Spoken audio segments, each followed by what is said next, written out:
आता भोपाळच्या विजयाचे परिणाम काय झाले सांगतो.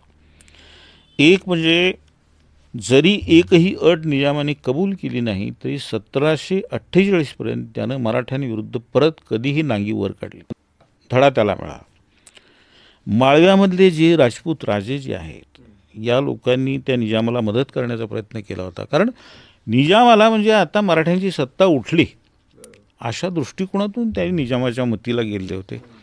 त्या माळव्यातल्या सगळ्या राजपूत राजांना सरळ व्हावं लागलं आणि बाजीरावांच्या दरबारामध्ये येऊन निष्ठेच्या शपथा त्यांना व्हाव्या लागल्या.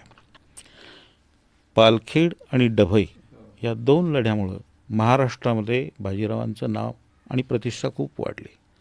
भोपाळच्या विजयानं अखिल हिंदुस्थानामध्ये त्यांची कीर्ती गाजायला लागली. कारण या लढाईमध्ये एकटा निजाम पराभूत झाला नाही, बादशाहची मदत घेतलेला म्हणजे घेऊन आला होता तो, त्यामुळे बादशाही पराभूत झाला. मोगलांकडे जरी तोफखाना असला तरी हालचालींच्या बळावर मराठी भारी ठरतात हे त्याच्यामध्ये दिसून आलं.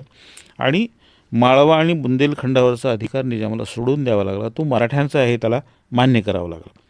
यमुना आणि चंबळपर्यंतचा जो प्रदेश आहे हा सगळ्याचा सगळा प्रदेश ह्या भोपाळच्या विजयामुळं शाहू महाराजांच्या अधिपत्याखाली आला. आता एक दुर्जनसाल हाडा म्हणून तो कोट्याचा राजा, त्यालाही वाटलं आता मराठ्यांची सत्ता संपली. तो सैन्य घेऊन मत्तीला निघाला.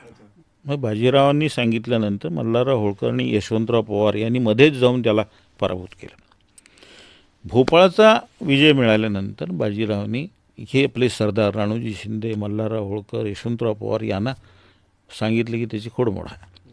आणि त्यानंतर ते गेले. सगळा प्रदेश उद्ध्वस्त केला त्यांनी आणि त्याला 10 लाख रुपये खंडणी भरून 10 फेब्रुवारी 1738 रोजी त्याला तह करावा लागला आणि तो मराठ्यांचा मांडलिक झाला. इतका हा पराक्रम करून बाजीराव जुलै 1738 पुण्याला परत